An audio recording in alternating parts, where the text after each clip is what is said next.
Do you guys hear me now? No, wait, hold on, Dave. Do you hear me now? Please let me know if you can hear me.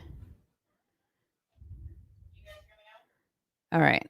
I can hear myself. Cool. All right. Sorry for the delay. All right. Hey, Kara. I have my moderator, Kara, here in the chat.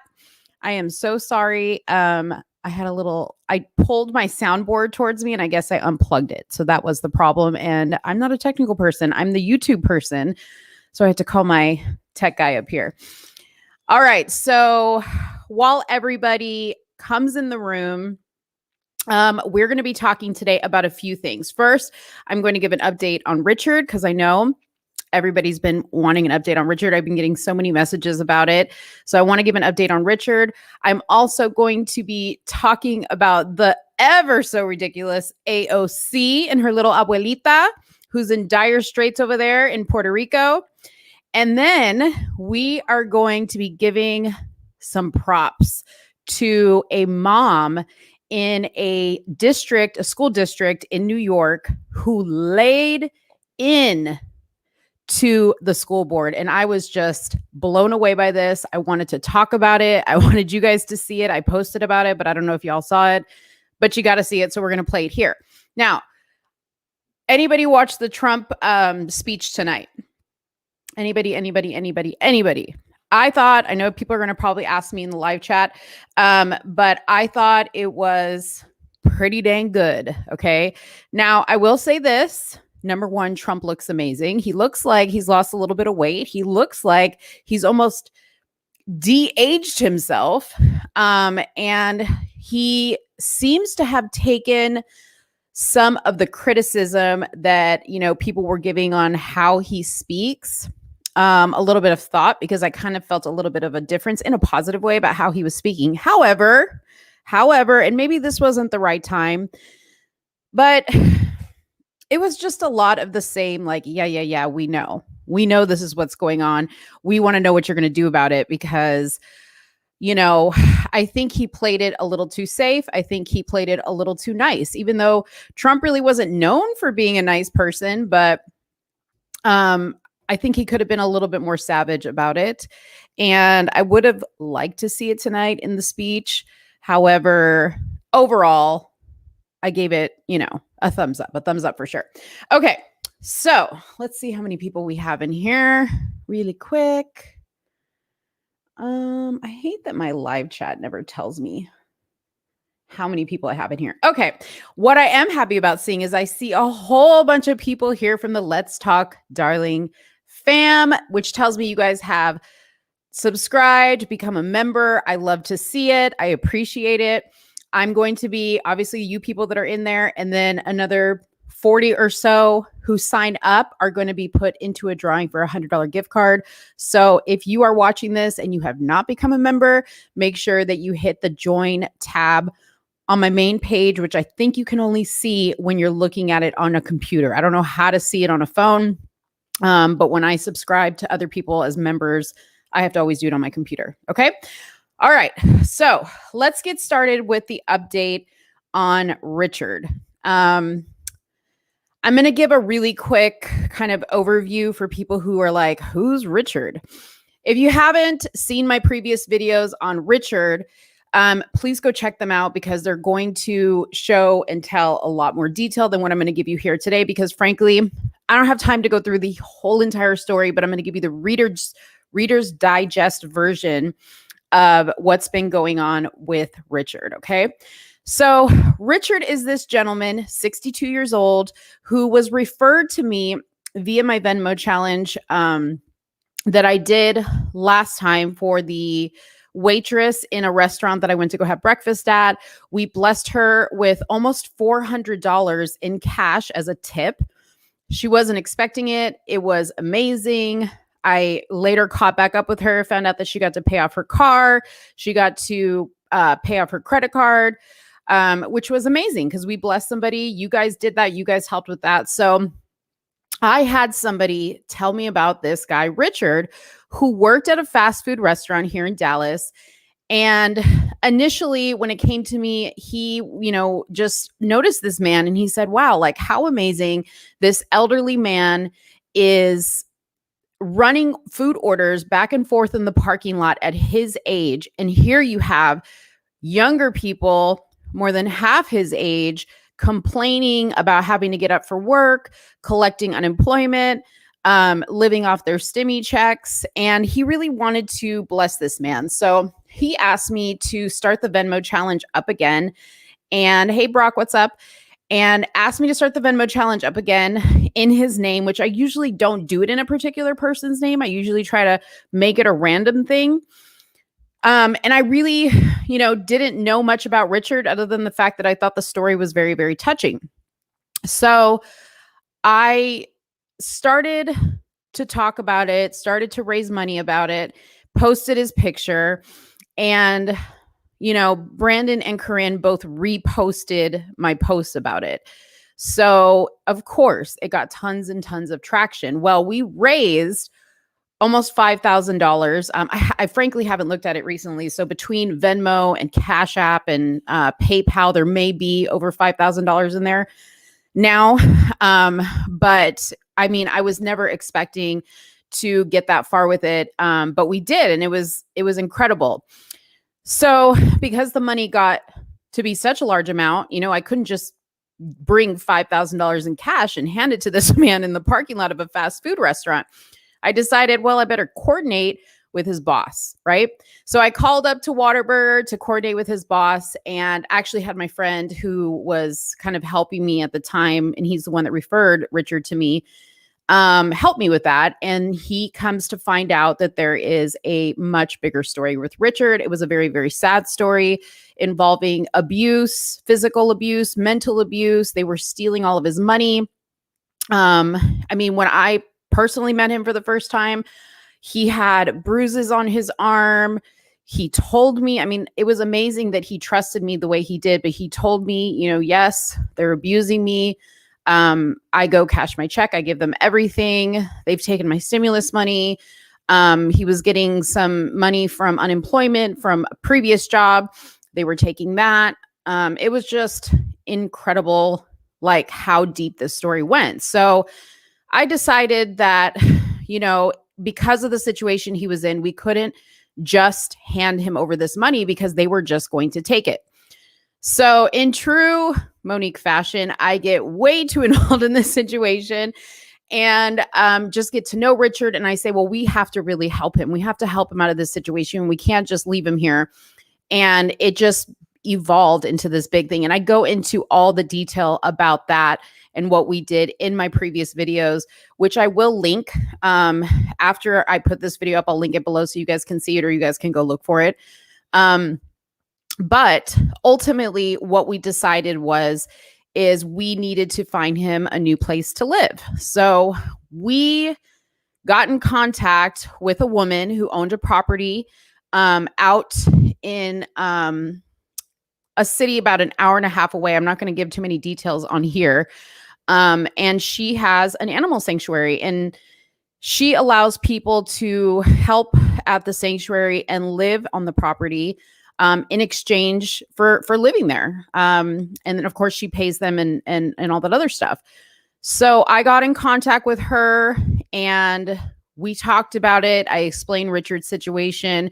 Turns out this lady had a lot of experience with this type of stuff because in her city, the courts actually use her property and her business to send kids who are troubled or maybe having to do probation to her facility to work and, kind of get a different experience in life, if that makes sense, right?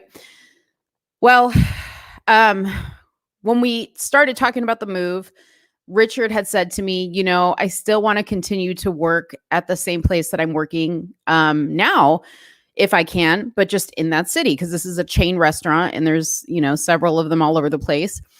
So we researched and there was a location in that area, which was great, but it was about 7 or 8 miles away. So it wasn't something that he could walk to. And Richard does not have a car, does not have a cell phone, does not have access to social media.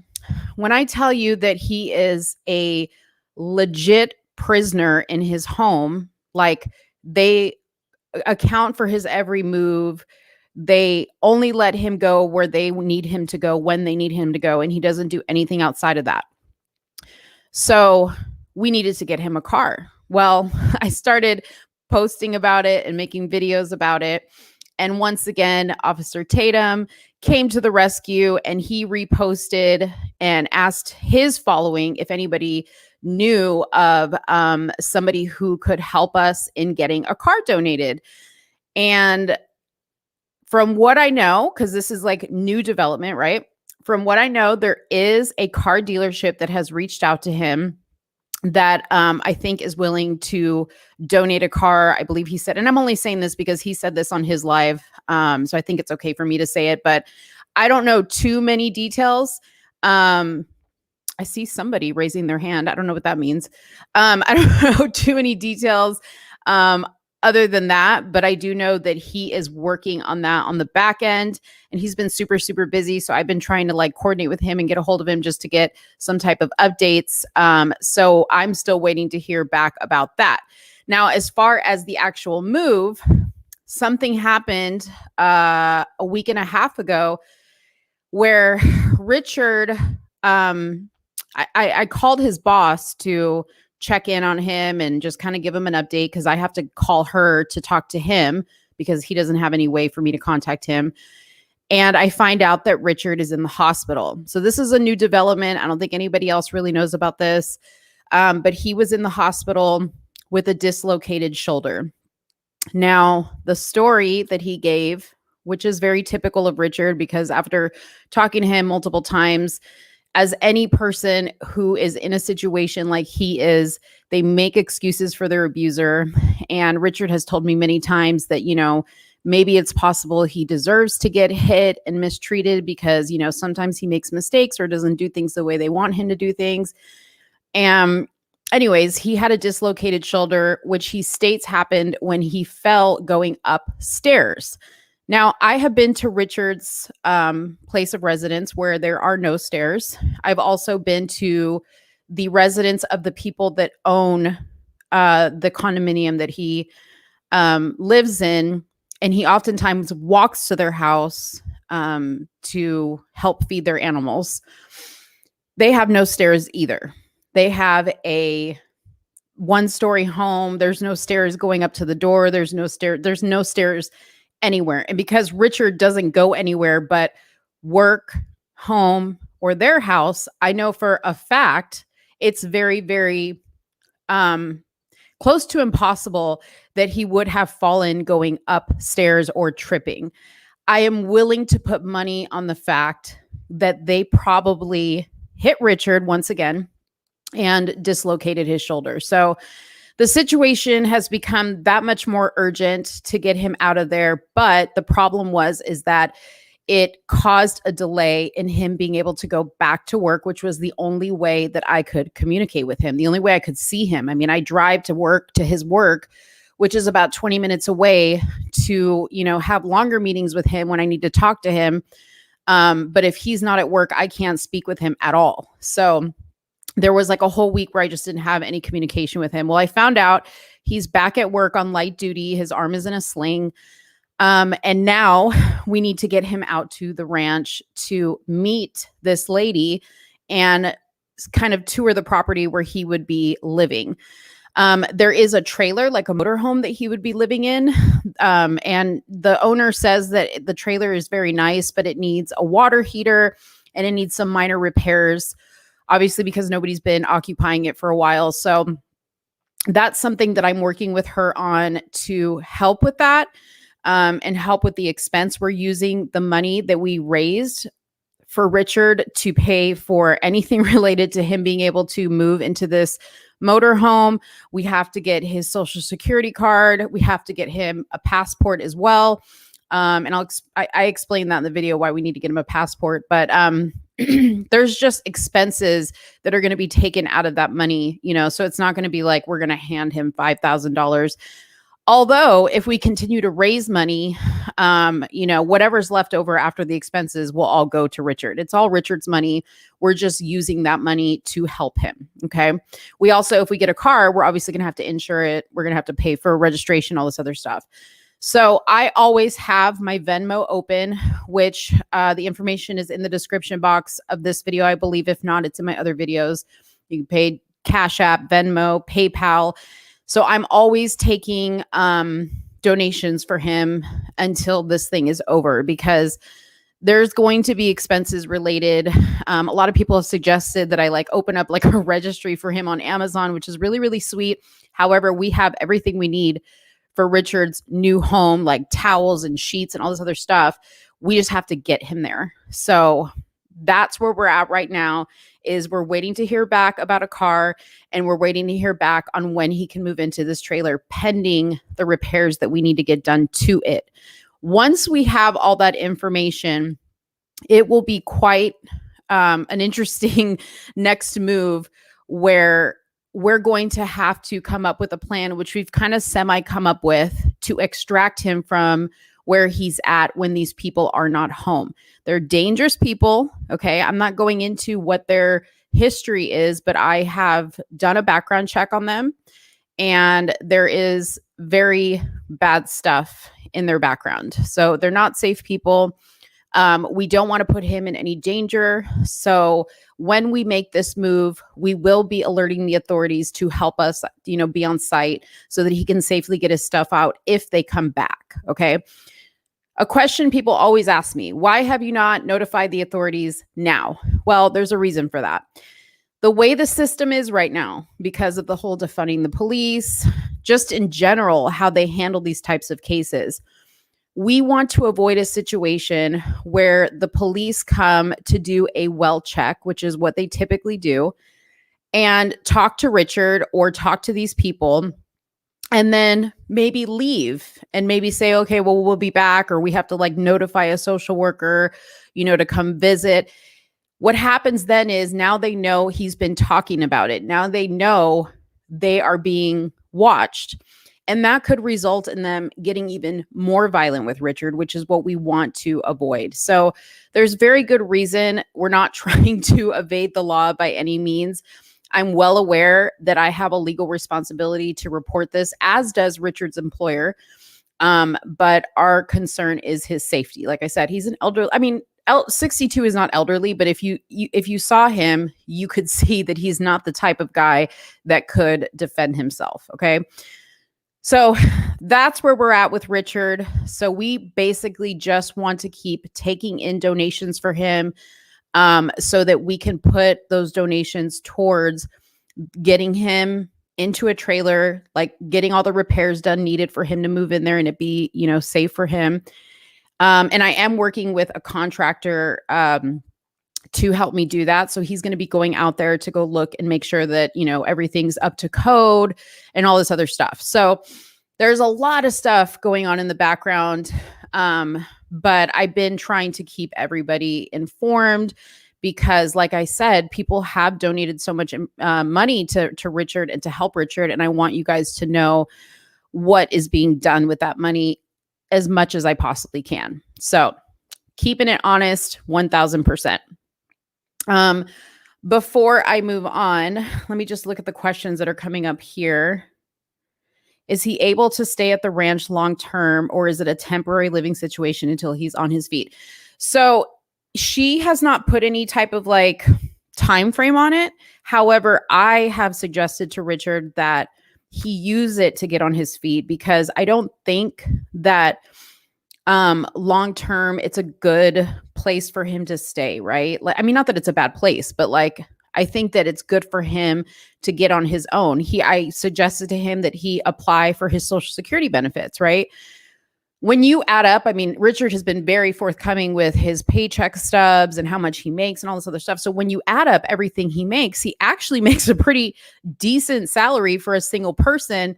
However, he has not been able to save any of that money because they steal all of it. So literally, when we move him out, he will be starting from square one, with the exception of the money that we give him, and whatever money is left on his unemployment card, which we have a plan for that. They actually have the unemployment card. It's like a debit card and they actually have it.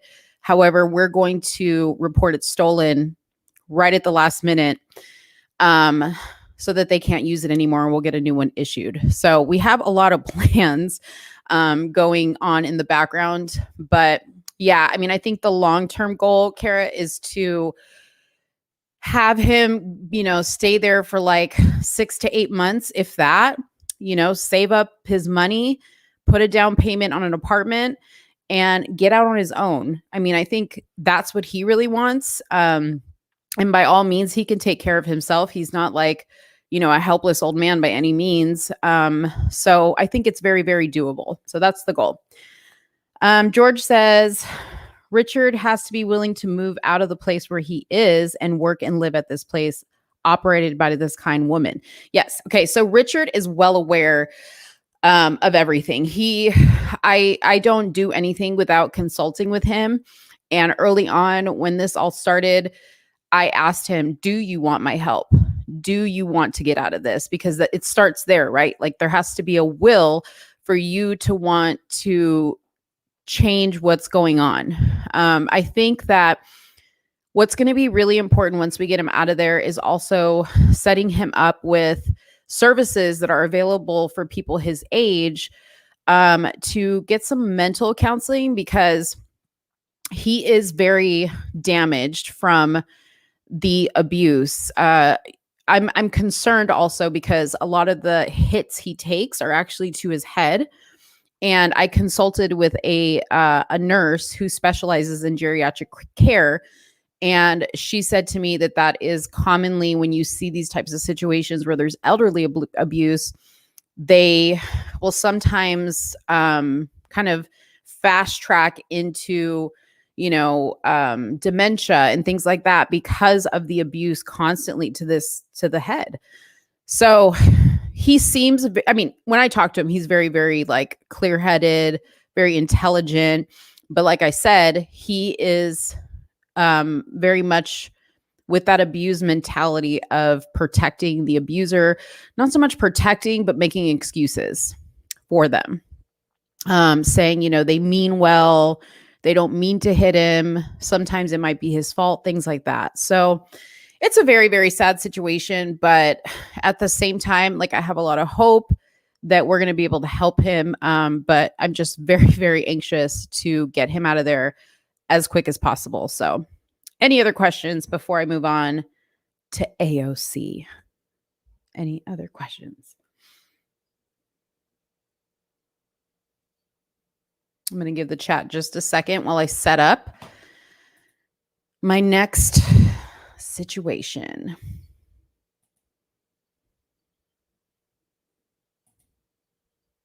Okay. All right. So AOC. So if you don't know about this story, this is, I think, a pretty funny story. AOC tweeted that her grandmother was living in this apartment in Puerto Rico that had been destroyed by the hurricanes there. And because Trump had ended funding to Puerto Rico or aid to Puerto Rico, her grandmother was living basically in squalor. Okay. First of all, as somebody who is very familiar with Puerto Rico, because my father is from Puerto Rico, I can tell you firsthand, okay, that the Puerto Rican government is extremely corrupt, okay? And Trump gave tons of funding to Puerto Rico, okay? There have been reports, not just the funding, but like donations, okay, for people that lost everything in the hurricane. There have been reports that they have found warehouses full of the donations that were intended for the people of Puerto Rico just sitting in this warehouse. So obviously it wasn't given to them. They have also taken the funds that they were given when President Trump was in office and reallocated it to other things. So it's very disingenuous and ignorant of AOC to post this picture of her grandmother's apartment or house in Puerto Rico and say that it's Trump's fault that it's like this. Okay. I want to point out something that is quite funny. Okay. Before I go into the rest of this story. So, this guy from the Daily Wire, I think his name is Matt Walsh. Okay. He created a GoFundMe for AOC and they raised over $100,000. Okay. Yeah. Matt Walsh is his name. Okay. So he was basically doing this to like troll her and to kind of make a point, but he ended up raising like $100,000 for her grandma, actually. Okay. Well, it came time and he was going to turn the money over to her. And he gets a message from GoFundMe saying that she has turned down the funds. And therefore, since she turns down the funds, it's their normal procedure to return the money and close the GoFundMe. Okay. I thought that was genius. How genius is that? Okay. Because it not only makes her look like an idiot, right? Because she went online and she cried about her grandmother's house and how it's in disrepair and blah, blah, blah. Trump's fault, Orange Man bad. And then they raise $100,000 for her grandmother. And rather than saying, wow, thank you, people of America, for caring so much about my grandmother in Puerto Rico. And yes, I will take this money and I can invite the press and hand her this money and she'll be so happy. And I'll tell her that it came from the people, all over the United States. But no, she doesn't do that. She turns the money down. Okay. What's even more funny, before I found out about this GoFundMe, was that AOC, okay, I'm gonna share this page really quick because I want you to know some facts about AOC. Okay. So AOC, let me just share my screen here really quick. Okay. So I was just curious how much AOC is worth. Okay. So I found out that she makes $174,000 per year as a member of Congress, and she's worth over $1 million. Okay. $1 million for doing what? Okay. This right here is the address where she has on her voter registration, her public address. Okay. Which this is an address that her dad used to have. Okay. Doesn't seem like anybody would look at this and be like, oh, not that big of a deal.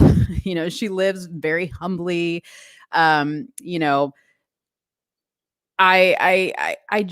couldn't believe when I started to scroll down and I was just like, what? Okay. So check this part out.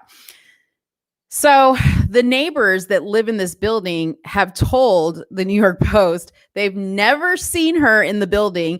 They've never seen her dad. They don't even see her in the neighborhood. Okay. Ridiculous. Okay. The neighbor said, I would have remembered if I would have saw her. Okay. Let's see. Workers at Jerry's Pizzeria, less than a block from her building, and at the local grocery store said she has never patronized their business. And a server at a nearby taqueria said that Congresswoman had only come in to be filmed by news crews. Now, she also did a spread, I think in Vogue, okay, in this apartment. So she went there to do a photo shoot for the cameras to show how humbly she lives, okay? So it says here, a postal worker who delivers mail to the building said that in the last 10 years, he has only seen AOC intermittently and that several months worth of mail regularly accumulates in the mailbox before anyone bothers to collect it. The worker said that Ocasio-Cortez and Roberts, who is her boyfriend, were the only ones getting mail at the address. Just because their names are on the box doesn't mean they live there. All right. So it says, meanwhile, in Washington, Ocasio-Cortez has rented a pad in a luxe building in a chic Navy Yard neighborhood where studios start at $18.40 a month. Okay. Her new digs feature gold-plated amenities like a rooftop infinity pool, a cycling studio with a dozen pricey Pelotons, men and women saunas, and golf simulation lounge, but no affordable units for low income residents, in spite of local law that requires them, the news reported. Okay. In the 8 months since Ocasio-Cortez dramatic defeat of the long-serving Crowley in June's Democratic primary, a victory that all but guaranteed a general election win, the Congresswoman has failed to open a local office. So you see, ladies and gentlemen, she is full of shit, okay? Because if her grandmother, who she cares about supposedly so much, was living in these terrible conditions, tell me why she just didn't come and bring her to her home and say, you know what? I'm not going to have you living this way. I'm going to bring you to my luxe apartment in Washington, where you can ride on the Peloton and play simulated golf and get massages. But no, she doesn't do that. She doesn't even take maybe a couple of $1,000, a couple of $100, which would go very far, I think, in Puerto Rico for somebody, of that age, living where she lives. She doesn't even give her money to fix her situation. So I don't know what she's up to with this post, but AOC, we see right through you. You are shady. Okay? That's all I got to say about that one, because what else is there to say? So anyways, GoFundMe is about to refund all these people the money. I meant to go, you know what? Let's see if we can find the GoFundMe. Okay? Because I want to see what the comments say. I hope they haven't shut it down yet.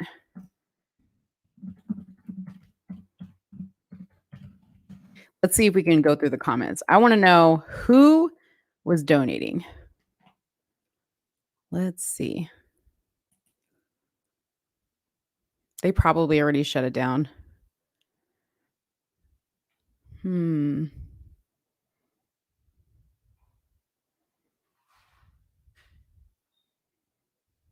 And let me just show you really quick. Hold on. Let me go back to sharing my screen, because I want to show you what this apartment looks like. Okay.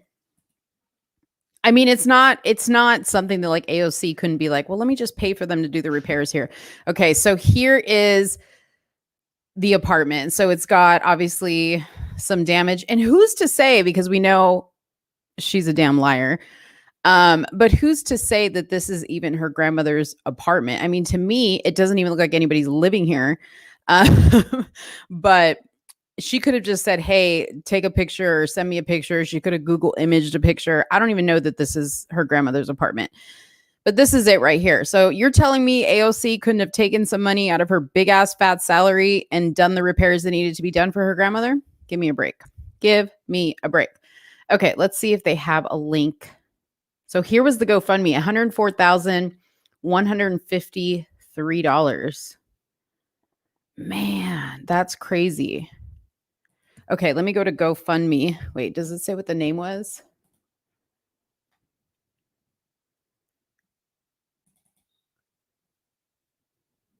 I think it's Save AOC's Abuela's Home. Okay, let's go to GoFundMe. Oops. I bet you the comments in this are hilarious. Okay. Can we search? I bet you there's like a ton of like fake fundraisers too.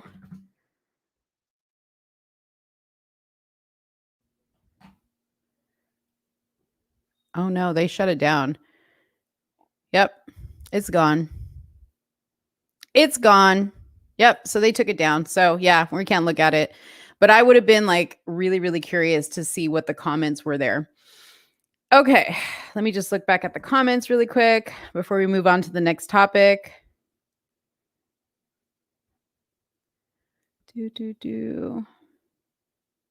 Oh, yes. Thank you, Carolyn. Hit the like button, y'all. Don't forget to hit the like button. Oh, Carolyn said, I checked earlier. It was still there. Everyone from Daily Wire donated 500. I even think Candace donated money, actually, to tell you the truth. I believe she did also tweet that she was donating some money as well. So I thought that was hilarious. Yep, there it is. Ben Shapiro, Candace Owens, Michael Knowles, Jeremy Boring and Andrew Clavin. That is hilarious. I love it. That is like the biggest read on the face of the planet. Okay, so let's see.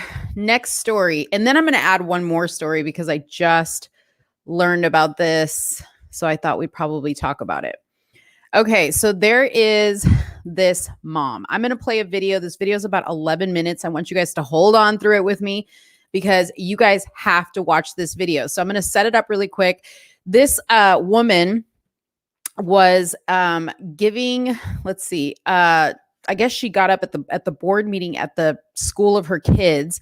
This was in Carmel, New York, and she got up to lay in to these teachers or the school board about their teaching of critical race theory. So I'm going to play this really quick and we're going to talk about it because you guys, this is amazing. If you guys haven't seen this, you're missing out, but I'm going to share it now. So, all right, let's go. Good evening. My name is Tatiana Ibrahim, and I'm here for the first time. I'm here tonight not only as a community member, but as a parent in this district. Recently, you sent out a survey wanting to know why parents were not. Sorry, guys, it's tripping up a little bit, so I don't know what's going on, but we have a little bit of bad weather here, so that might be it. But just keep hanging through this. Not voting yes for this budget. So my situation, my vote for no is a little different. I think the Board of Education and those sitting on the panels are thieves. I think they're liars and have committed treason against our children. My message to this district and the members of the Board of Ed: stop indoctrinating our children. Stop teaching our children to hate the police. Stop teaching our children that if they don't agree with the LGBT community, that they're homophobic. You have no idea each child's life. You don't know what their family lifestyle consists of. You don't know the makeup of their life. You have children like mine who is Muslim and I'm Christian, and everyone would think, they would never believe that of her, right? Because the way she looks, or according to Miss Cyrus, she's too pasty white. Ma'am. So apparently, I'm going to stop right here. Apparently, so she starts naming somebody, and this is when you're going to hear one of the board members interrupt her because they don't want her naming anybody. Okay. Meanwhile, we have to sit here and watch as they plaster the faces and the names and the home addresses and the family members' names of police officers that are just out there doing their job and trying to keep our streets safe, right? They cannot allow her by any means to call out a teacher or anybody related to what's going on. Okay. Now, I wanted to show this because this is something that if you have a child in school, you are probably dealing with. I cannot tell you how many times I have seen messages from people sending me screenshots of PowerPoints that have come across on their kids' computer, because some kids are still doing homeschools, or pictures of books or pictures of pamphlets. I mean, we've seen crazy stuff that our children shouldn't be taught in school. Okay. Now, whatever you want to teach your children at home is up to you, but she's right. These school board members and these teachers are assuming that everybody is going to be okay with this critical race theory and this anti-police rhetoric. And it's not that way. You have to understand there are people from different backgrounds. What do you say to the children whose parents work in law enforcement? What do you say to the children who maybe, have mixed race family members, right? Yet you're teaching them that all white people are bad, all white people are racist. I love that this lady holds back nothing. Okay. So we're going to keep watching, but I just wanted to mention that. You're going to hear coming up the school board interrupts her and tells her not to mention names. Ma'am, excuse me. I'm up here. Oh, did y'all see that look? Okay. She looked over like, yeah. This mama ain't playing, y'all. This mama is not playing. She gave them the death stare, like legit death stare.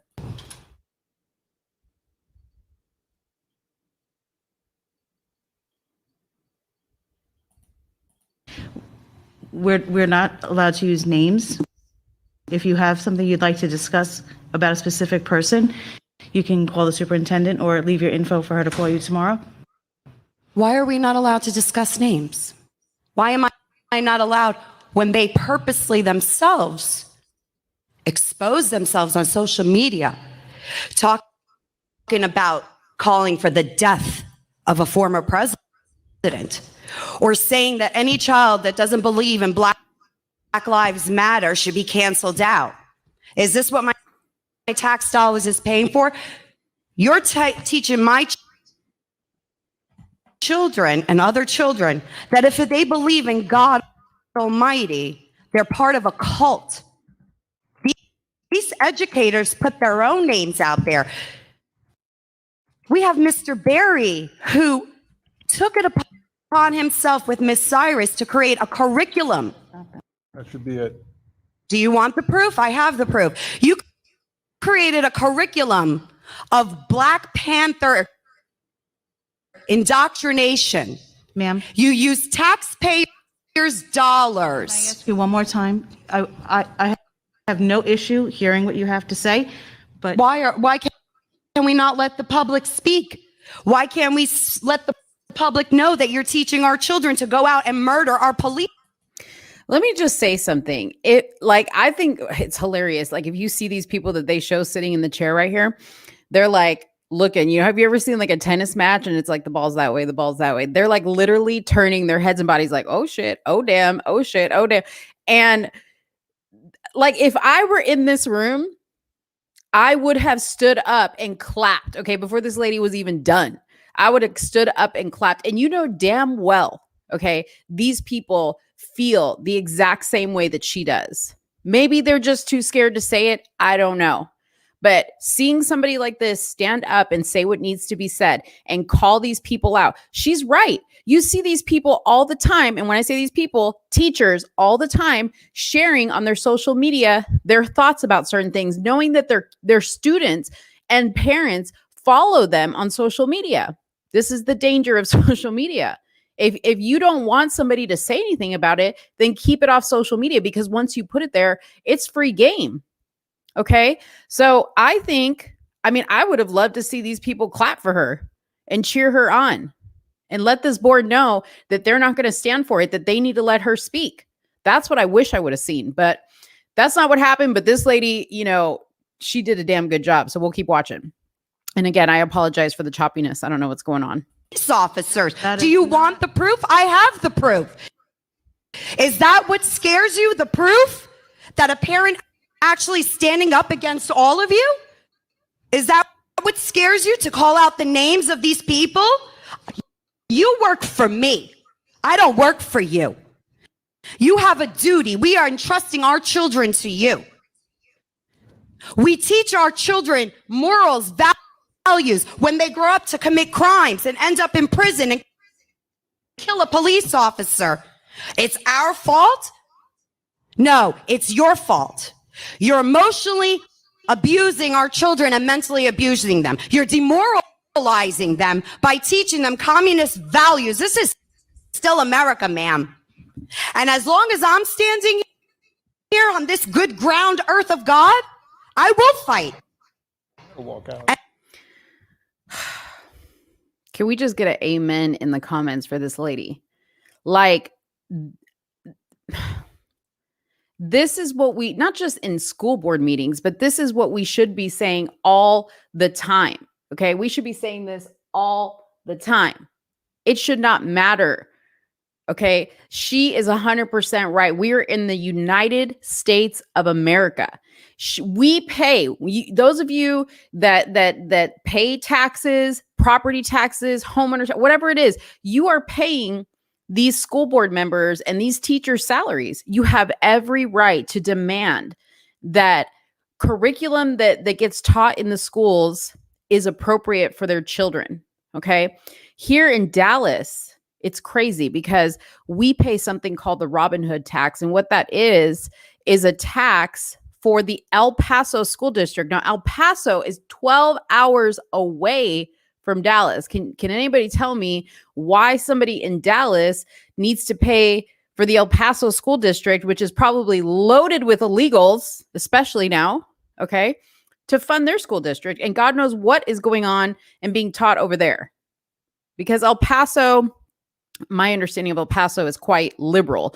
So, this woman is 100% spot on with what she's saying. Let's keep watching. And this is not the last of me you will see. I'm retired. I have nothing else better to do. We can do it peacefully, or we can take it to the highest courts, because and I know I'm not the only parent fighting is all across America right now. Schools are trying to poison our children's minds, teaching them about things that they have no right to be taught in school. So So normally, I'm just gonna, if you don't mind, I'm gonna just give you just a feedback for a moment. I have no problem having a peaceful discussion. This is not a peaceful discussion. no, that's your opinion. See, here we go again.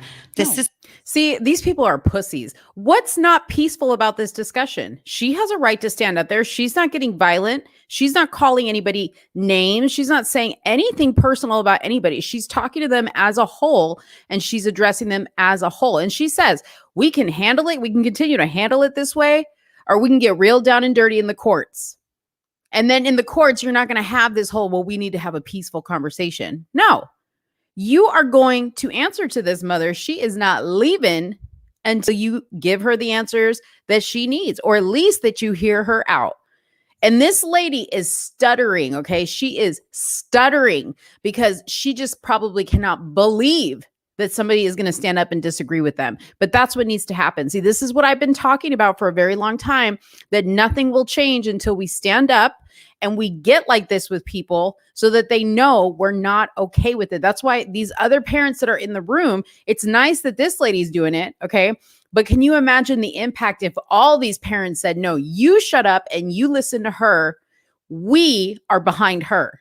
That's what needed to happen. Let's keep watching. Peaceful. To me, this is peaceful. Well, I'm not burning, looting, and murdering.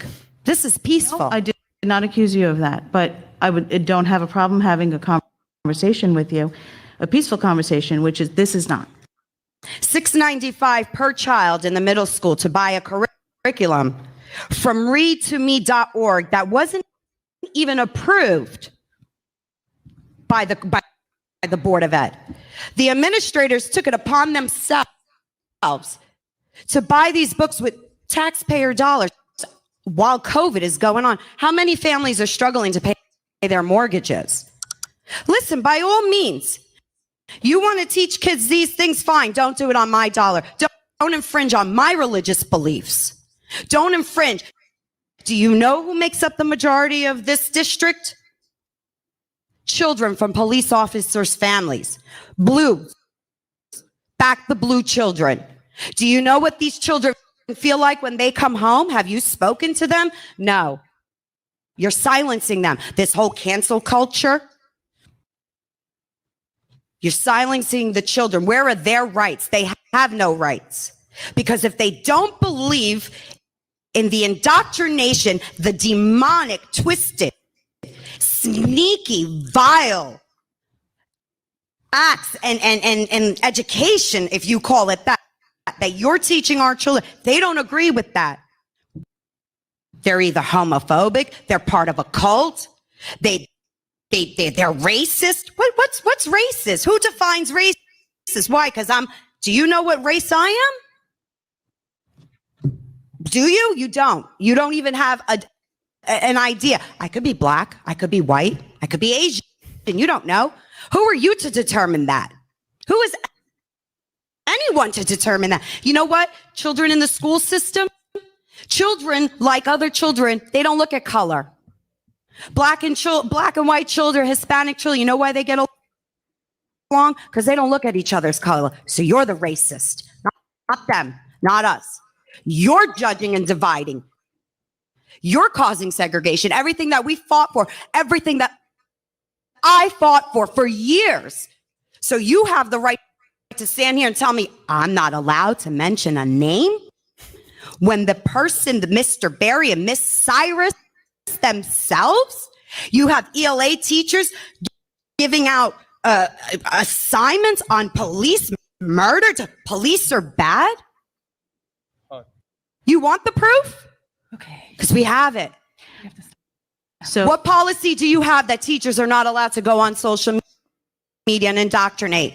They took an oath, a responsibility, and they're going against everything that they stand for. End. well, End. I understand. End it? End it? I have to end it? So Why? Why? You're on my dollar. Why? I love this lady. I love this. Like, if she didn't live in New York, I'd be best friends with her. She's my type of people. Okay. I love how she just, wait, did you just say end it? Why do I got to end it? You're on my time, on my dollar. You're going to sit here and listen to every single word I have to say. I love it. Well, actually, Why? I work for nothing doing this. Oh, you work for nothing. Oh, I do. This is a volunteer position, number okay. one. It's still my. This lady's acted like it's a volunteer position. No, you being here for the 1 to 2 hours for this meeting, you're probably not getting paid for. Okay, lady, but you're getting paid for whatever position you hold in the school district. Okay, this is how stupid they think we are.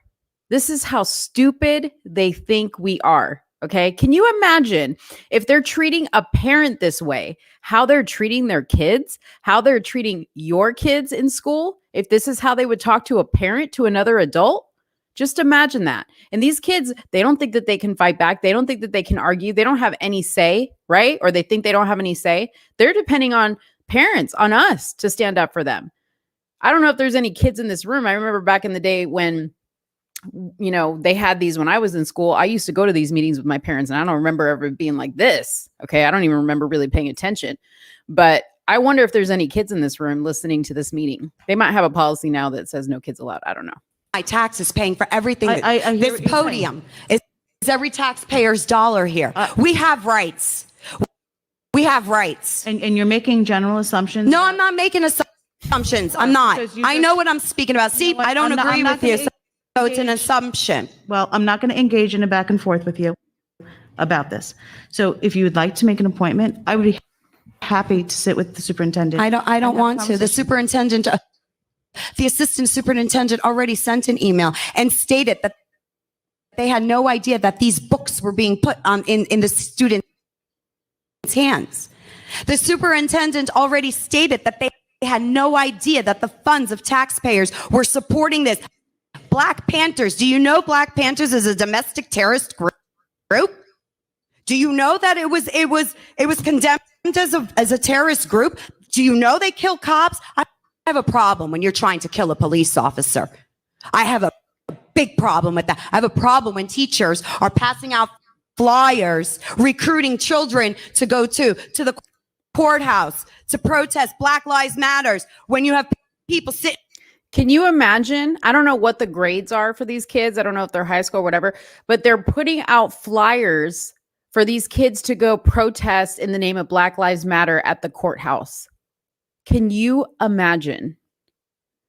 Like, and she said that she spoke to the school superintendent and he had no idea that they were even doing this. So these people are operating completely rogue on their own. It's seemingly so, at least. Okay. Allegedly, this is what's happening. They're operating completely by their own will to do whatever they want with our kids. That is scary. That is scary. Like the fact that a teacher can do that blows my mind. And the fact that a superintendent doesn't know what's going on in schools blows my mind. I wonder how many of these parents sitting in here even knew about this, okay? Because you know that there's those parents out there that don't review folders, that maybe their kids don't talk to them about what's going on at school. I wonder how many of them are hearing this for the first time and sitting there in utter shock, because I would be in complete shock. Just me. With signs that says all cops are bastards. Really? All cops are bastards? No, I think you people are, because the way you're acting and the way you're treating our children and our police officers and making them believe that it's okay to abuse them, I'll be damned if I'm going to sit here and let you do that. I will become your worst nightmare, because I'm going to stand here and keep fighting and fighting and fighting and fighting. And if not, I can actually go out, get signatures. What happens if we stop paying school taxes? You're going to arrest all the community? The majority of the community? No, I don't think so. This won't be the last of me. I want everyone to know what's going on, because you're hiding it. You're hiding it. You know who does that? Communists do that. That's what you're doing. Recruiting children. Children. You're recruiting children to hate our police officers. How dare you? You have a librarian in the high school passing out Black Lives Matter pins. When a student asks for a blue live, why would I have that? Why would she have that? What did you do for police week? Why don't you tell me, sir? What is it you want to tell me? You've had your 2 minutes. I don't need 2 minutes. I can go as long as I like. No, that's not the board. No? Oh. Where does it say that I can't? Is there a law against that? We do have a policy. A board policy. Who makes these board policies? The board. The board. And who pays the board? Nobody. Nobody? The chair you're sitting on, we pay for it. The lights that are on, we pay for. We pay for everything.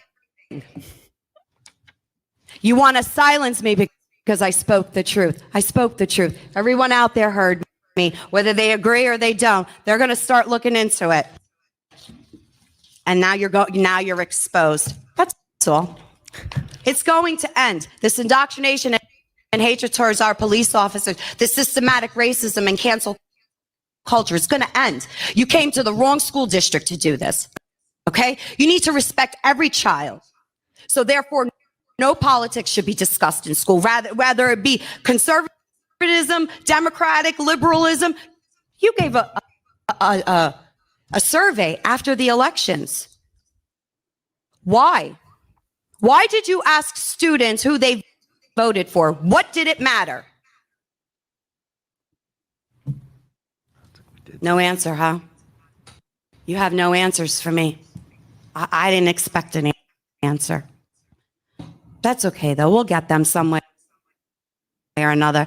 Same way you can't show us where all our money goes, right? Yeah, that's what I thought. Thank you.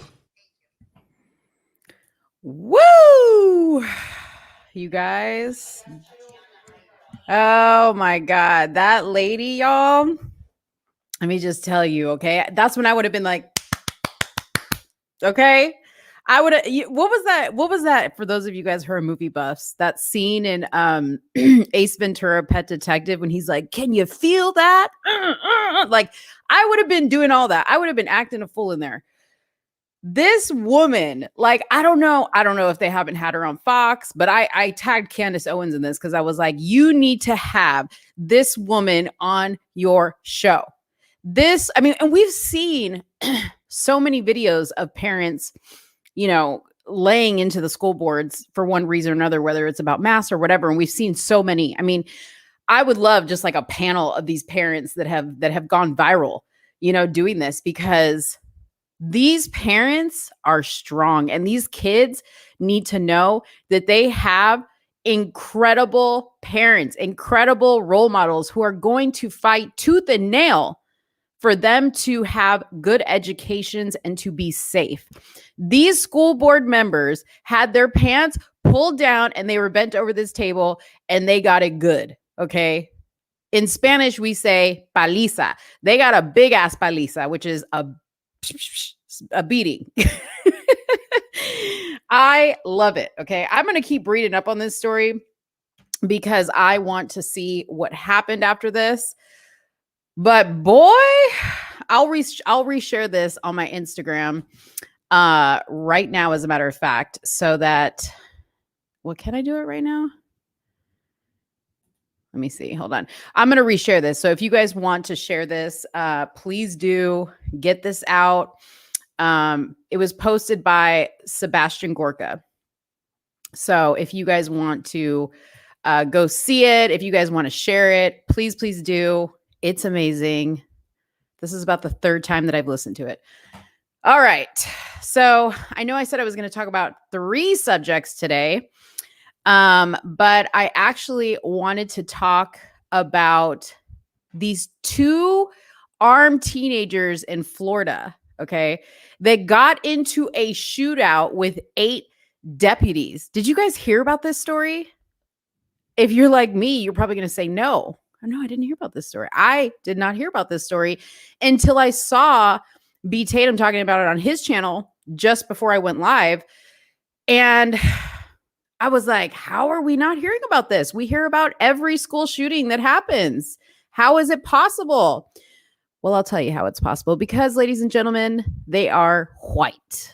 Yes, they are white, and a white girl, little 14-year-old girl, unfortunately, was shot by the police because she had an AK-47 and she was shooting at the police, and they went round and round. I'm going to show in a little bit the footage on this. But they went round and round with these kids trying to get them to stop. Apparently they were likening this to a game of Grand Theft Auto or something like that. And they finally had no choice but to shoot her. And I think they shot her like 8 or 10 times. Now, luckily she survived. But of course, the mainstream media is not going to talk about this, because this is not one of those very common situations where white kids are shooting at the police and the police invite them, out to McDonald's to get them a burger and fries before they kindly haul them off to jail. No. This is a situation where the police actually shot at these white kids and one of them, the one that took the shots, was a girl. Okay. So we're going to play this really quick. Let me go back to sharing my screen. This is actually from a news channel. They have not released the full body-worn camera footage yet. So I don't know what is going on here. Hold on one second. Let me just... Female has a shotgun in her hand. Oops, Stand by. oops. Hold on. Let me close some of my screens, because maybe that might be some of the problem. I don't know why my video feed is so slow. Give me just a second here.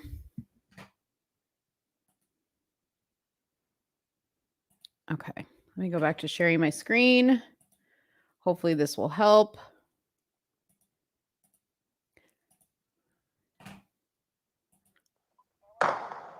Female has a shotgun in her hand. Stand by.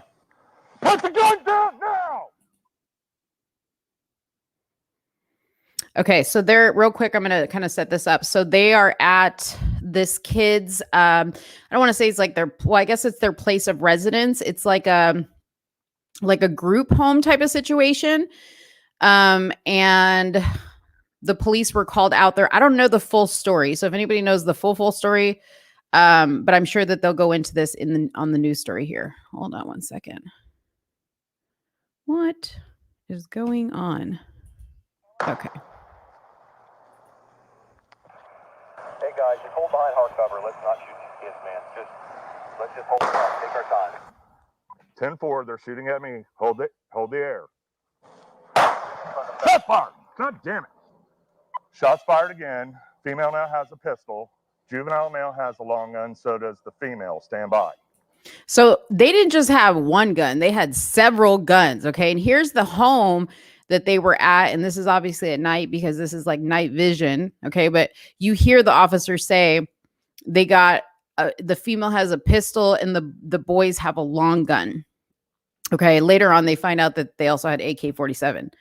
So let's keep watching. She's pointing the gun. Pointing the gun behind the trash can. Behind the trash can. You guys be careful of your phone, Mark. She's out there by you guys. So 8 deputies are firing at the 14-year-old girl. Central, shots fired, LEO, shots fired. The boy went back inside. Female's on the ground behind the car. So here she is. They shot her. This is the image here. And the other kids that she was with, they looked to have like kind of dispersed or whatever. But do you guys hear the gunshots? It sounds like a war zone. And when you're looking at this footage, it almost looks like you're looking at a war zone. Like, it's crazy. I'm gonna get to the comments on this in just a second because I see some people have some comments on this. You got eyes on her? Well, let's worry about getting her secure. Rescue's right here in the community center. I had them. Get your hands up. Stop talking. 10-3, 10-3, 10-3. Okay. Get up on her. Get up on her. Get up on her. Gray, you get that rifle. Don't reach towards that gun. Step on that rifle. Step on that shotgun. Ow! I mean, is that not wild, you guys? Is that not wild? Like I said, I don't know the full story about what's going on here or why. While we're talking, I'll maybe look this up here to see if we can get some more information on it. But in my mind, like, these kids are in a group home. Where are the people that are supposed to be watching these kids and guarding these kids? Let me see the story here. I'm just going to read it real quick. I'm not going to share it. This is a baby. Wait a minute. Is this? Okay, so it says a 12-year-old boy and 14-year-old girl who ran away from their Florida group home in custody after cops say they broke into a house, maybe that's the house that they were at, armed themselves with the homeowner's guns and opened fire on responding deputies in a 30-minute shootout. According to the authorities, 14-year-old Nicole Jackson was shot and wounded after she came out of the garage and pointed a shotgun at deputies. She remains in the hospital recovering from life-threatening injuries. Travis O'Brien, who was 12, surrendered seconds later. So it looks like they don't really have much on this right now. Let me just, for shits and giggles, go to CNN and see what they say about it. All right, let's see. So the girl was shot in the abdomen and the arm and is in stable condition. Oh, so they say stable condition. And the other one says she's life-threatening.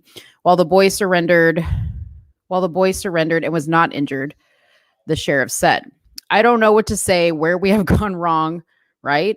That a 12-year-old and a 14-year-old think it's okay to take on law enforcement. The sheriff's office on Wednesday released over 9 minutes of edited video showing footage from the body camera and helicopter looking down at the scene. She's pointing the gun behind the trash can, one officer said in the footage. Charging affidavits for the juveniles indicate that they are charged with attempted murder of law enforcement officers and armed burglary. The boy, I'm going to show you guys this little boy's picture. The boy is 4 feet 11 inches tall and weighs 78 pounds, while the girl is 5 foot 11 inches tall and weighs 140 pounds. Let me just show you really quick if I can. Oh, they took the picture down. It's like one of those changing pictures or changing. They have like images here. So the boy, in which admitted to shooting repeatedly at officers using a handgun, a shotgun, and an AK-47 that they had taken from the home. He told investigators that they saw deputies outside the home, at which point the girl said, "I'm going to roll this down like GTA," which is Grand Theft Auto, referring to the video game. The boy told detectives he knew they were cops when he shot them because he wanted to harm them. He wanted to harm them. Those are the words of a 12-year-old. The sheriff said. Wow. The startling spree of gunfire came as deputies repeatedly tried to de-escalate the situation, make personal contact with the juveniles, and were forced to hide behind trees amid waves of shooting. We did try to de-escalate. We threw a cell phone into the house to try to talk to them, and the 14-year-old comes out of the garage with a pump shotgun, levels it at deputies, and despite warnings to drop it, she walks back into the garage and comes back a second time, and that's when they opened fire on her. Now, here's the backstory on the kids. The boy has been in foster care since at least 2017, according to the sheriff. He does not have... Wait a minute, he's white. He's white. What how did his white privilege not help him? How is he in foster care? He didn't hit that white privilege button? Okay. He does not have a prior criminal history. Imagine that. No criminal history, and this is the first time he comes out as a criminal, but made 2 threats in school this year.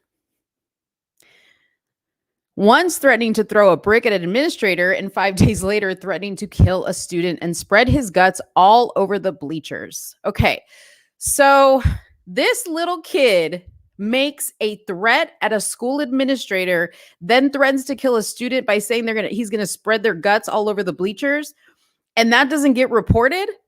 I think the school needs to be held responsible for that as well. I think the foster parents or whoever's running this group home needs to be held responsible as well. How the hell does that happen? How the hell does that go unchecked when a kid is making threats like that? Of that age, is nobody concerned? No, they're probably proud because they're thinking, well, this is a little activist in the making here, right? The sheriff said on Tuesday that the girl had burned down a home in April, but on Wednesday, he corrected himself, saying that the girl had set fire in a wooded lot that came close to burning homes. The Florida Department of Law Enforcement is investigating the officer's use of force at the request of the Volusia County Sheriff's Office, which is just probably procedure. All right. So, yeah, that story is crazy to me. That story is crazy. For a 12 and a 14-year-old to be behaving this way, something is wrong. Something is wrong. And you know what? I really blame, I mean, not to say I'm sure these kids probably have, some type of crazy past, but, and not that they shouldn't be held responsible for their actions, but what we are showing children on how to behave nowadays is what's going to create more of this type of behavior. They are losing respect for authority, not just authorities, but they're losing respect for authority. They don't care about the people that are running this group home. They don't care about the people that they hurt or threaten. They have no fear of law enforcement. Okay. I'd be interested to hear, the background that these kids' parents have. It's no surprise because, see, these types of kids and these types of people don't come out of good environments. Okay. Usually this type of stuff happens when you have, excuse my French, but you've effed up your children to the point where they behave this way and they commit crimes because they haven't been taught how to deal with life. Okay. And it's really, really sad that this girl had to get shot down. But this is what she gets. And again, I'm going to point out, she's white. And I'm saying this about a white girl. So for those of you who are, and nobody on here, because I love everybody on here, but there are people that come in my comments all the time and say, oh, it's okay when it happens to a black person, but when it's a white person, it's a different story. No, it's not a different story. This is the same type of situation. They deserved to get shot. This went on for 30 minutes and they tried to de-escalate, and these kids had every opportunity in the world to put down their weapons, put their hands up and surrender, and they didn't do that. They saw this as a video game.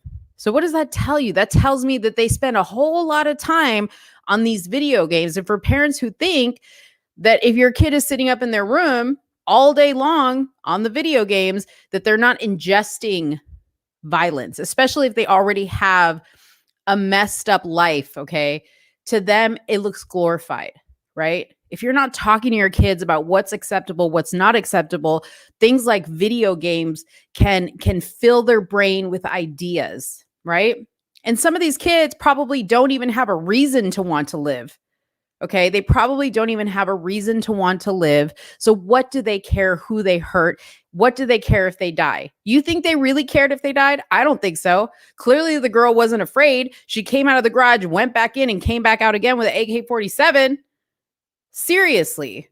And P.S., for as much as you play video games, you should be a better shot. Period. Right? All right, let's look at the comments. So Carolyn says, I watched the press conference where Chief was saying, where have we gone? Where a 12-year-old and a 14-year-old challenge law enforcement. Carolyn, I agree.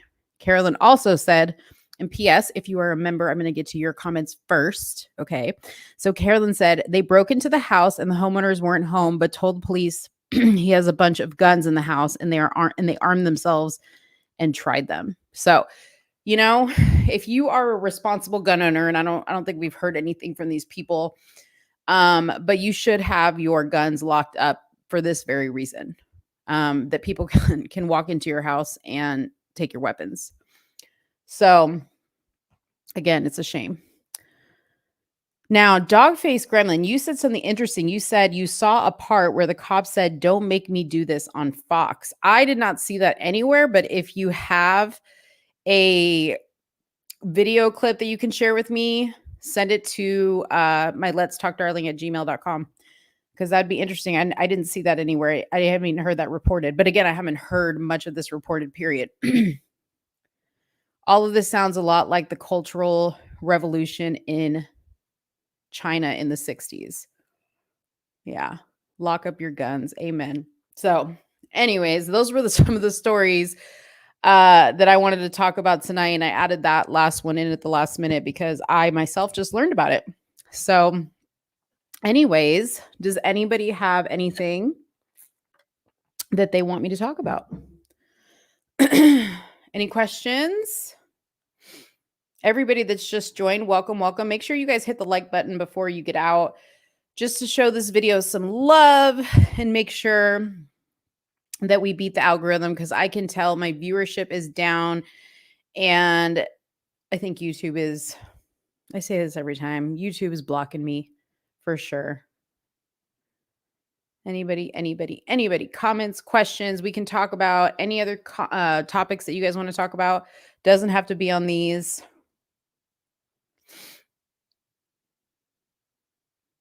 Anybody? I think my comments are super slow because I always get comments kind of late.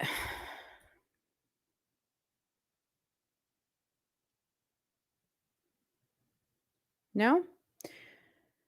Okay. Going once, going twice. All right. I'm trying to think, was there anything else that I wanted to talk about? I think that's it. Oh, Yvonne, you said you didn't get a notification for this live. Okay, do me a favor, Yvonne. Number one, go check and make sure that you are still subscribed, and then go check and make sure. Actually, let me just do a little demo. Go and make sure that you have notifications still turned on, because I don't know why YouTube is doing this. Because it's not like I've been talking about a whole lot of like super controversial stuff, but they just unsubscribe people for no reason. So if they unsubscribe you, then you're not going to obviously get notified. Let me just share my screen really quick.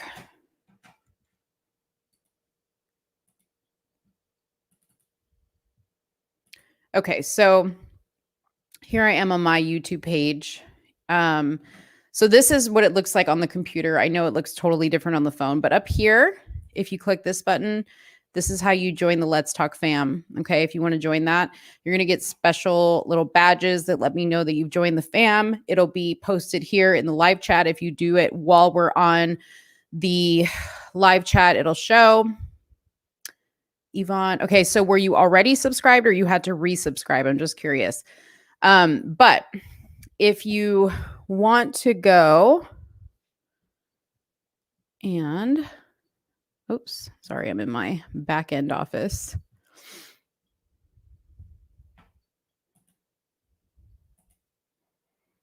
Let me turn it on.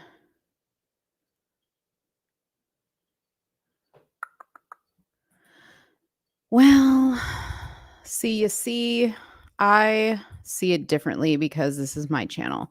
But at any rate, you guys know where the subscribe button is, but right to the right of the subscribe button, there's a little bell. And if you click that bell, it's going to like give you a drop down and it's going to show you, do you want to be notified for all notifications or do you want to be notified for certain notifications? Make sure you have all notifications turned on, because if you're not getting notified, that may be why. The other reason is is just YouTube is just blocking the stream. It's very, very important when you're watching any YouTube lives or videos, even if they're pre-recorded videos, that you always hit that like button. It is so, so crucial to keeping our videos in the algorithm of YouTube, because if you don't do it, like even if you go in and watch it and you're just like, oh, that was a really good video, but you don't comment or you don't like, they don't, that's not trackable to them, right? Like they track your hours that you're watching, but it's not trackable to them. They're like, okay, people are liking this. We need to get this out so more people can see it. Because regardless of the content, okay, if the people that are watching the video like it, then YouTube will push it, because if they think, okay, we know now people are watching this, let's push it. And then what happens is their advertisers put advertisements on there, therefore making YouTube money. So that's a little quick, info session on how YouTube works. So let me just, oh my gosh. Oh, and by the way, if you want to look at the videos that I have on Richard, I have, this one is my latest one. And then these two are the other videos that I've made on Richard. So you can go check, there's 3 videos there. You can go check that and then get all the details on our friend Richard. Okay. Have you seen Blue's Clues Parade? Indoctrination is high. I have not seen that, but let me look at it. Let me see. Blue Clues Parade.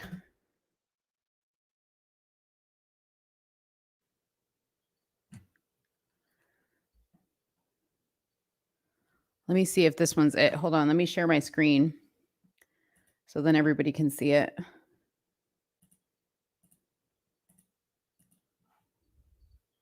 Is this it up here? The Blues Clues Parade? Sing along. Let's see what this shit is. This looks a mess.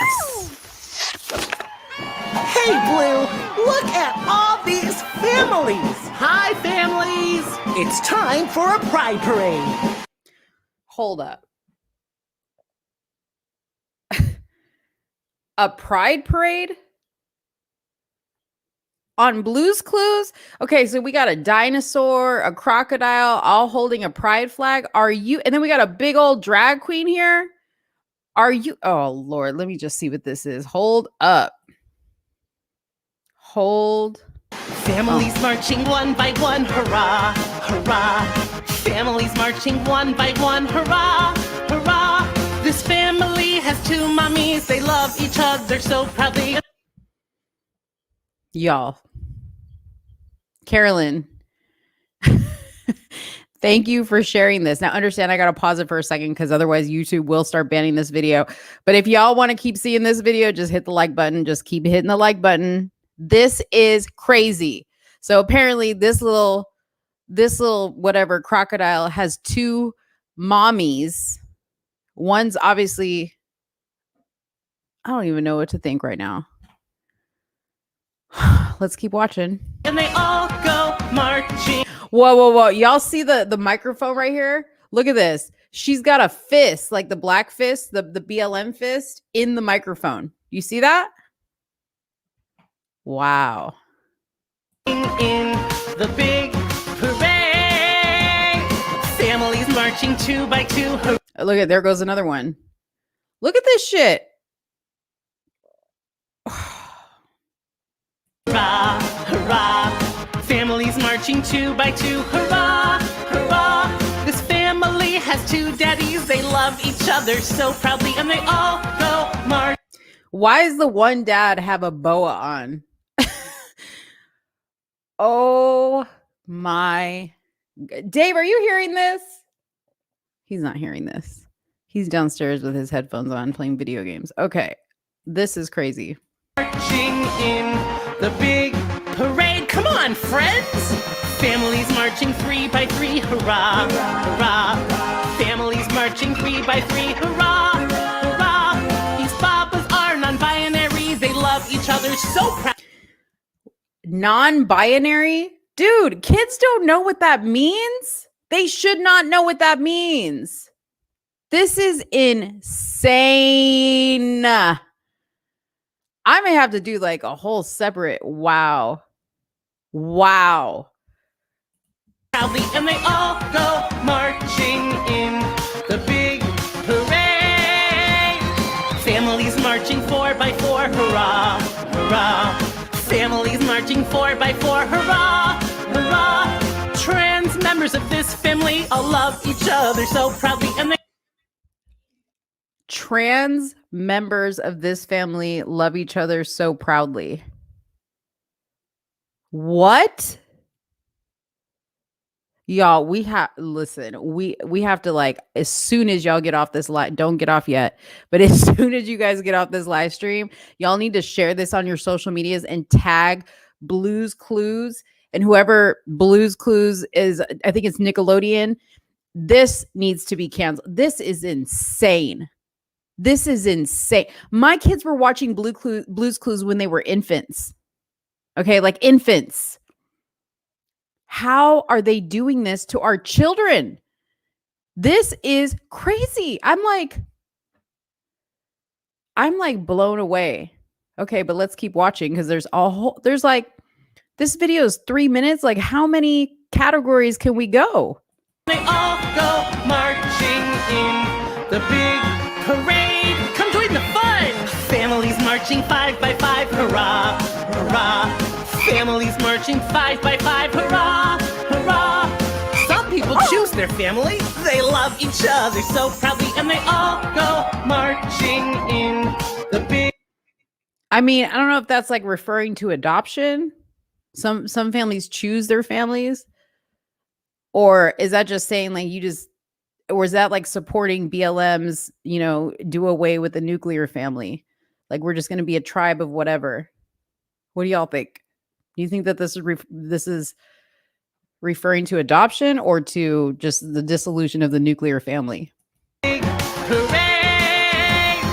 Families marching 6 by 6, hurrah, hurrah! Families marching 6 by 6, hurrah, hurrah! Ace, Bi, and Pan grown-ups, you see, can love each other so proudly, and they all go marching in. First of all, in the real world, a shark would kill all these animals. I mean, you guys, what? Okay, so y'all think this is dissolution. Yeah, I have a headache. I cannot believe this is going on. The big parade, oh yeah! Families marching 7 by 7, hurrah, hurrah! Families marching 7 by 7, hurrah, hurrah! All families are made differently. They love each other so. Wait, what did that say? Oh, families are made differently. Families are made differently. They love each other so proudly, and they all go marching in the big parade. Families marching 8 by 8, hurrah, hurrah. Families marching 8 by 8, hurrah, hurrah. This house is a family of kings and queens. They love each other so proudly, and they.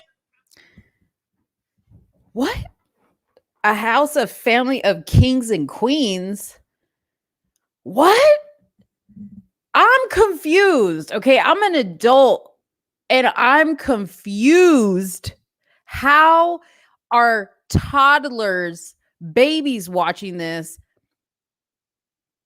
and making sense of this? I mean, I know that kids, are just looking at colors, but understand there's a whole color scheme of indoctrination going on here. They're gonna put there's nothing wrong with the rainbow, okay, but they're gonna put what they're seeing here, all these different colors, they're gonna associate to something. This is wild. They all go marching in the big parade. Let's celebrate! Families marching 9 by 9, hurrah, hurrah. Families marching 9 by 9, hurrah, hurrah. Allies to the queer community can love their queer friends so proudly. Allies to the queer community? Dude, I gotta do research to figure out who put this together. Like, this is crazy. Allies to the queer community. Wow. And they all go marching in the big parade. Families marching 10 by 10, hurrah, hurrah. Families marching 10 by 10, hurrah, hurrah. Love is love, you see, and everyone should love proudly, and we'll all go marching in the big parade. Wow! Thanks, Blue. Happy Pride Month. Do you notice the one group that wasn't represented here was a mother, a father, and a child, like children, the normal family? Does anybody notice that? That they had every other type of family under the sun, minus a mother and a father, who are the only two people who can create life, marching in the big parade of love. No. They excluded those people because they don't love those people. See, kids are going to grow up and think, well, that's not what Blue's Clues taught me, was mom and dad. They taught me two moms, two dads, right? A mom, dad, like one that doesn't identify as anything. Like, there's just too much here for kids to even contemplate. This is crazy. And I know that there's probably more than this cartoon, but as soon as this is over, I'm going to look at what it says real quick because I want to get the information on this. You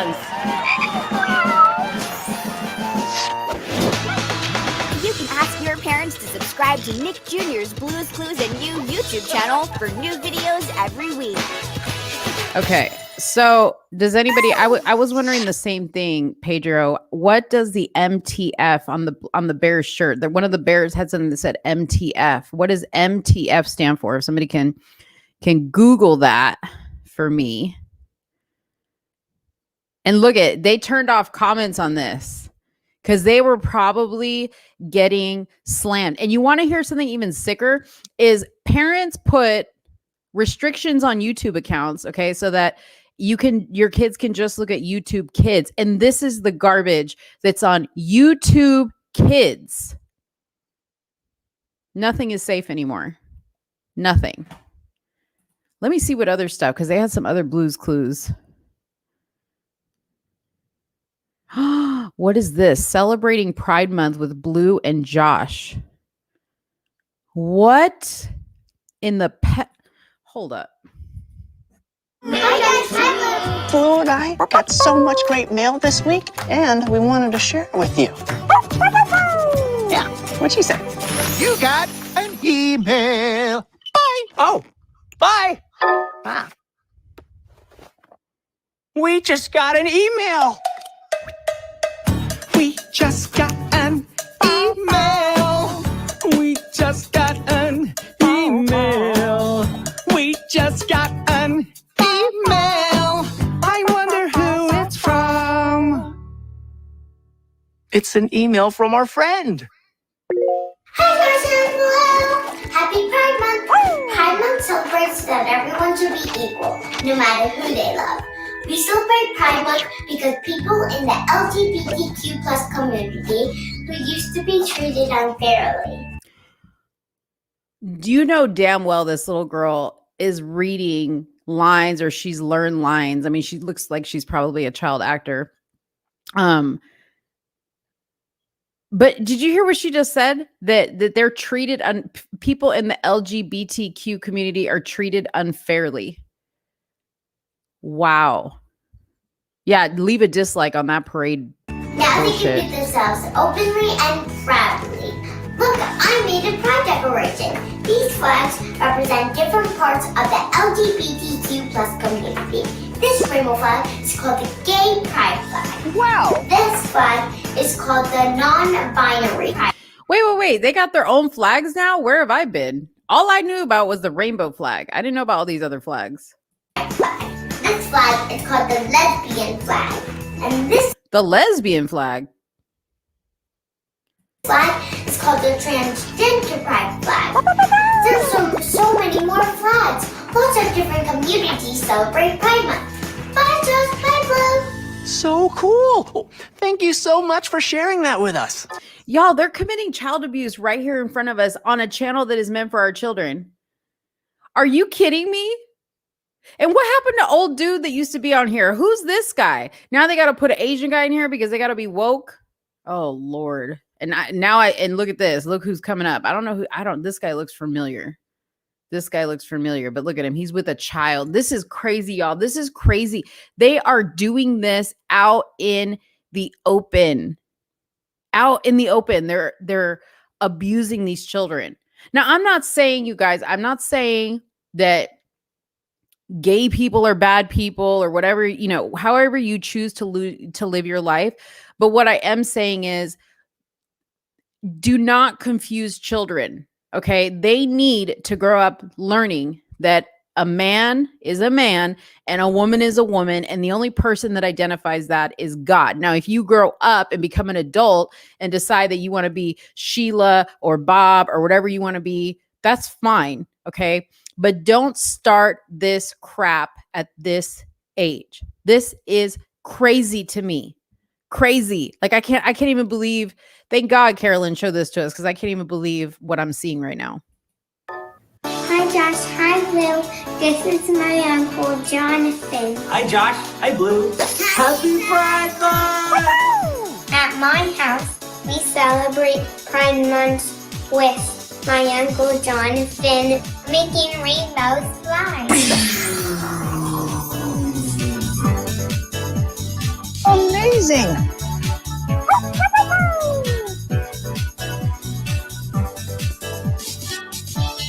What does pride mean to you? Pride means that everybody is proud to share their loves and to share their love in their heart. I like the sound of that. He got this little kid wrapped up in rainbow flag colors. You guys, when I was a little kid, I wasn't thinking about this stuff. I didn't even think about boyfriend and girlfriend. I didn't think about anything but my toys and my Barbies and my Legos, right? All I cared about was sitting down, eating cereal and watching cartoons. What in the hell? Like, a kid this age should not be talking about this. This is crazy. I can't believe that my videos get demonetized because I say the word Trump or I say the word Biden cheated, and this shit is allowed to be monetized and on the internet. I've had videos taken down because they say that I'm spreading propaganda. This isn't propaganda. This isn't brainwashing. This isn't putting children in danger. Are you kidding me? Woo.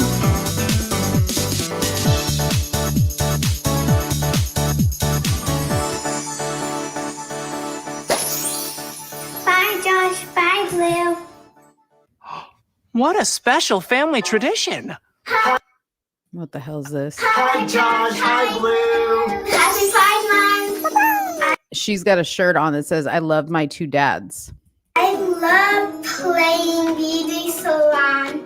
I want to show you new Pride Month look. At Pride, we celebrate people's right to express themselves however they want. Excellent. Whether it's through makeup or their clothes or art they make. I like to express myself with art, makeup, and face paint. Let's get started. I'm gonna do Yeah, we're gonna go through this quick, okay? Let's move on to the next tragedy. Wear to a Pride Parade. Bye, Josh. They got another kid coming up. I love hearing about what makes you proud. Hi, Josh and Blue. Happy Pride Month. And I ask what we like to celebrate Pride Month. Let's go to parade. This is a picture at a Pride Parade with my family. My brother and my mom and I go to the parade and I dance like this. Great.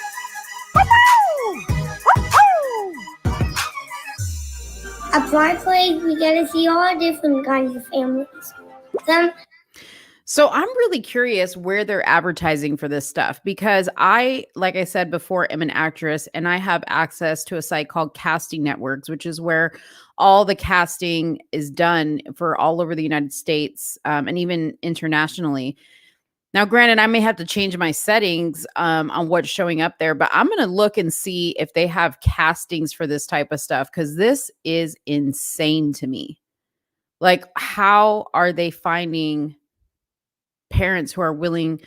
I don't even, I'm like really in shock. I'm really in shock. Have two moms like I do. Some have two dads.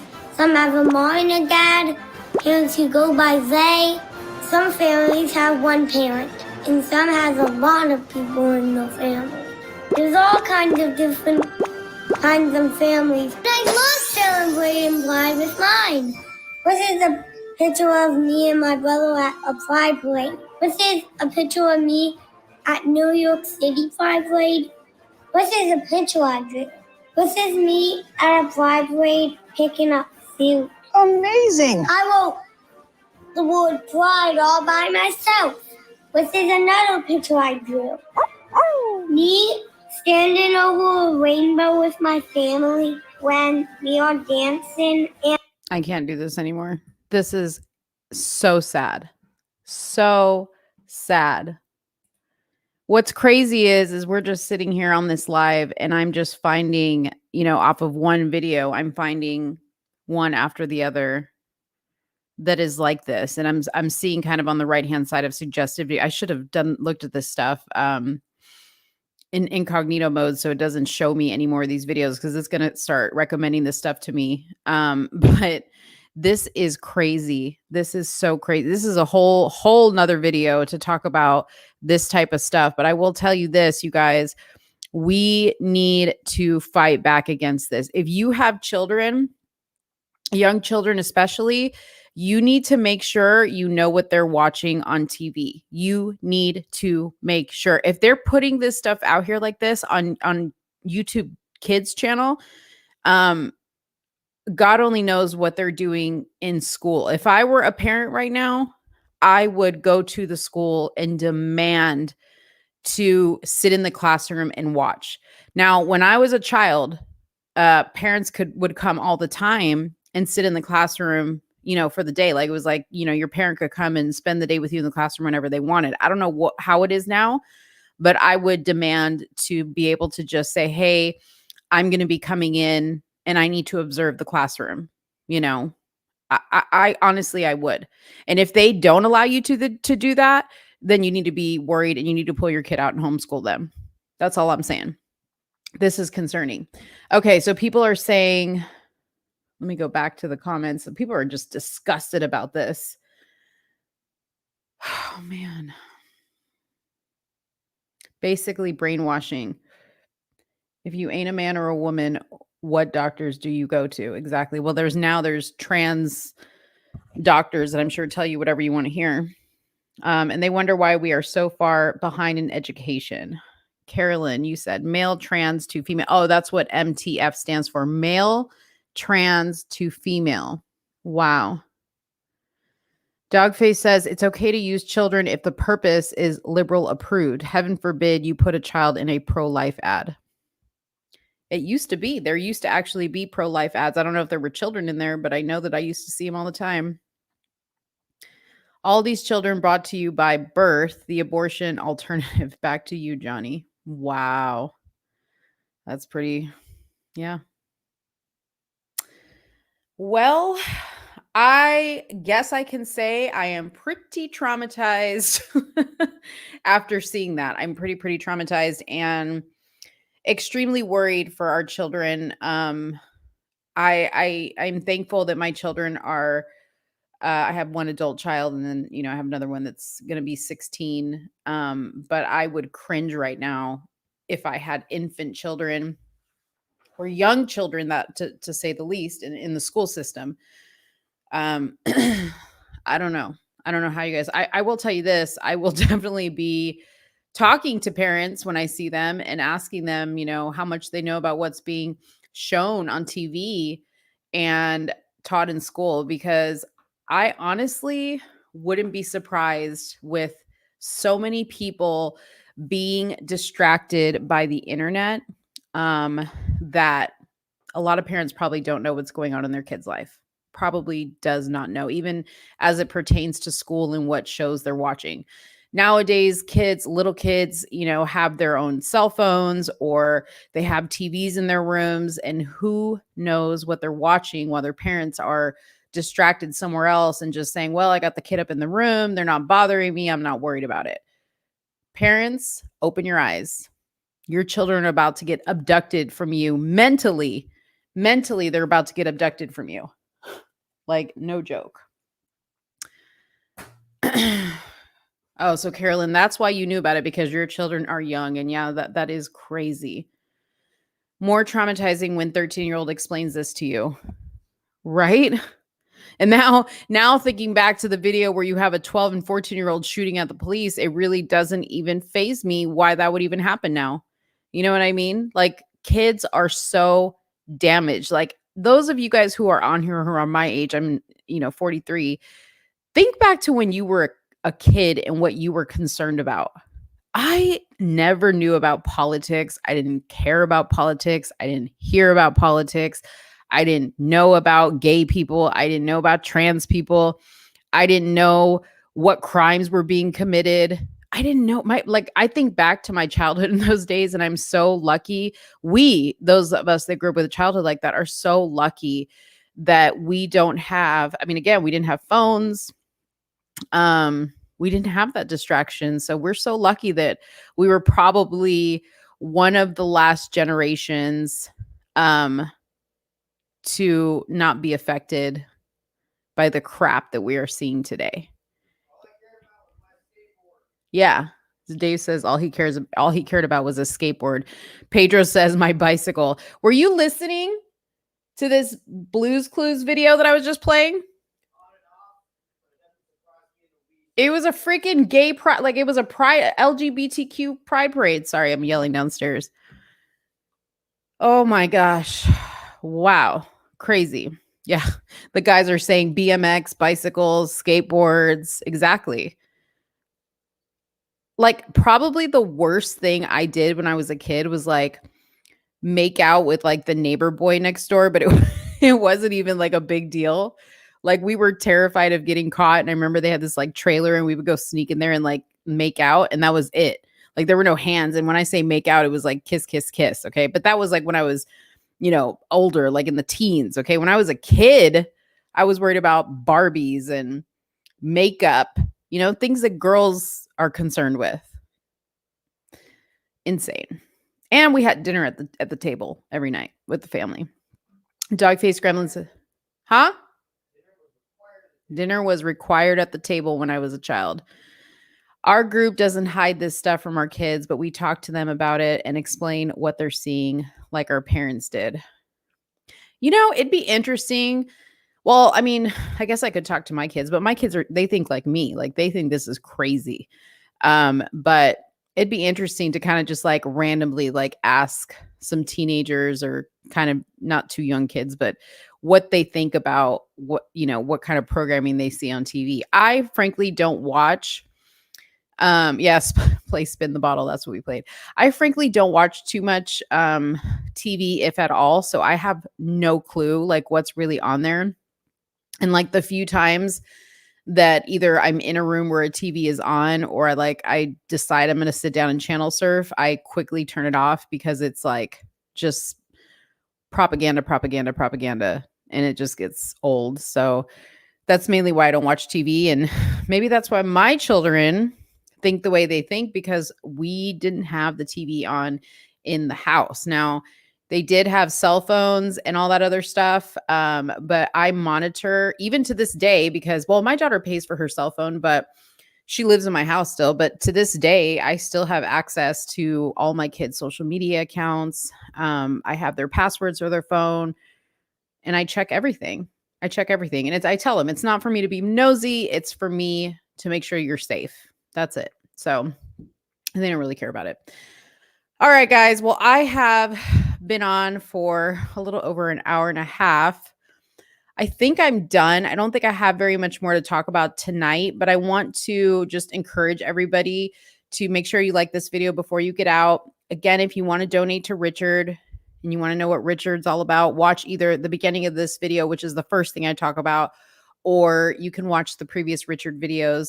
But we are still taking donations for Richard via Venmo, and all those Venmo, Cash App, PayPal is all linked below in my description box. So as soon as I have more of an update on the situation, which I'm hoping maybe like in a week or two, or when I get an update on the car that Brandon's working on, I will definitely get back on here and give you guys the scoop. Oh, see, Mad Cow, you said no reminder from YouTube. Okay, you're the second person. So make sure that you're subscribed. Make sure all notifications are turned on. Not sure why that's happening. But anyway, at any rate, thank you guys so much for watching tonight. I really, really appreciate you guys. Also, don't forget, if you want to join the Let's Talk fam, you can hit the join button on the main page. If you're looking at it from your computer, if you're looking at it from your phone, I'm not quite sure where it's at. But you can do it from an iPad or a Surface computer, laptop or whatever. And you can join the Let's Talk fam and you'll get priority in the comments. You'll get entered into a drawing for a $100 gift card.